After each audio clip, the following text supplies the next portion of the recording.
Lihim ng liham. Ang pinakamakulit na girlfriend mo sa balat ng radyo. Isang magandang morning sa inyong lahat! Ako pa rin po nag-iisang girlfriend mo sa radio. My name is Lindsay. Makulit pero may puso, handang makinig sa mga kwento mo. Alam mo, feeling ko kailangan mo na siyang iwan kasi it doesn't make sense. Ang kwento sa lihim ng liham.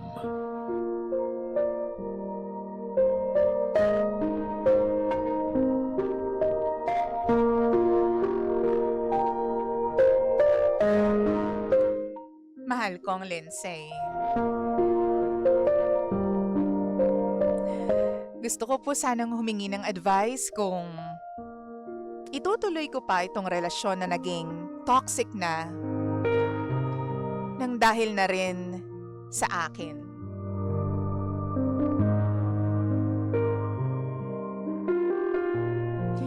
Mahal naman namin yung isa't isa eh. Pero ako yung nagloko. Pinatawad naman niya ako. Bumalik kami sa dati pero alam mo yung pakiramdam na para akong may multo. Yung kahit anong gawin ko, hindi ko maalis-alis sa isip ko.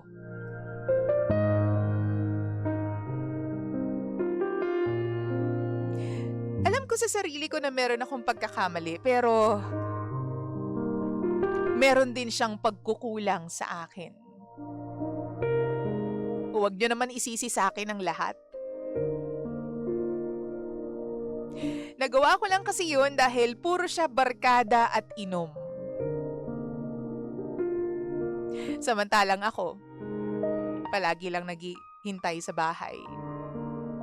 Hindi man lang dinidate. Ni kamustahin ako, wala. Yung dating mga kwentuhan namin, wala na rin. Kapag sa iba kaya niya, nagmomotor sila ng mga kaibigan niya at halos lahat ng partners ng mga kaibigan niya na yun, kasama. Pero ako, naiiwan lang at hindi sinasama.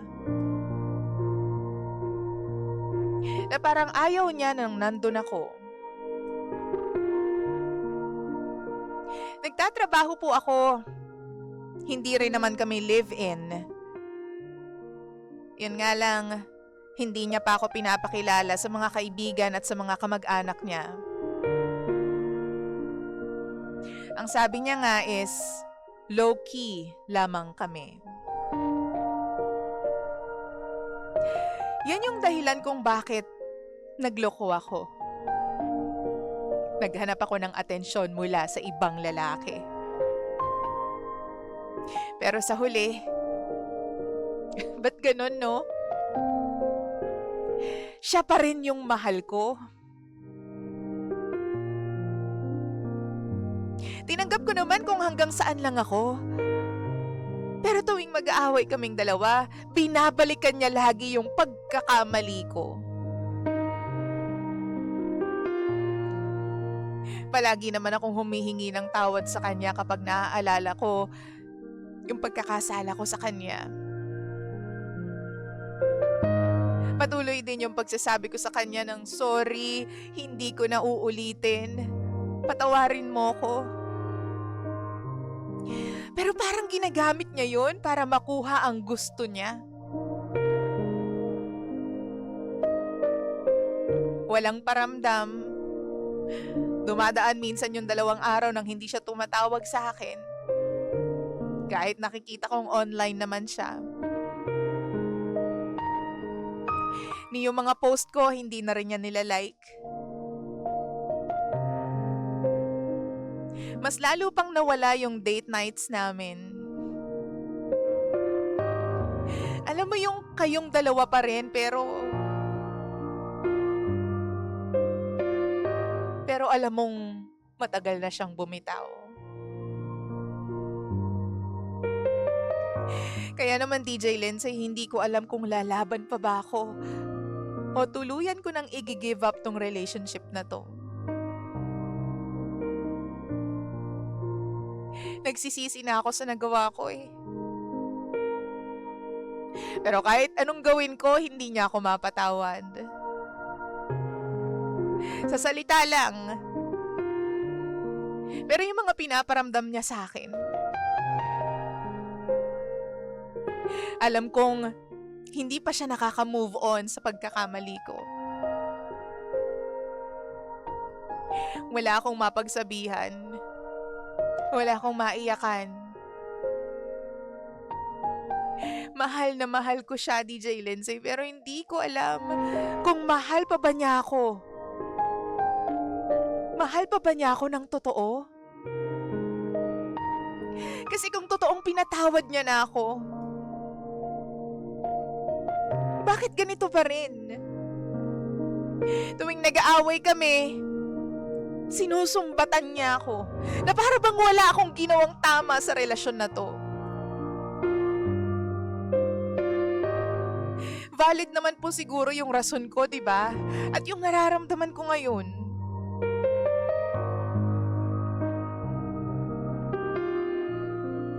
Gusto ko nang bumitaw eh.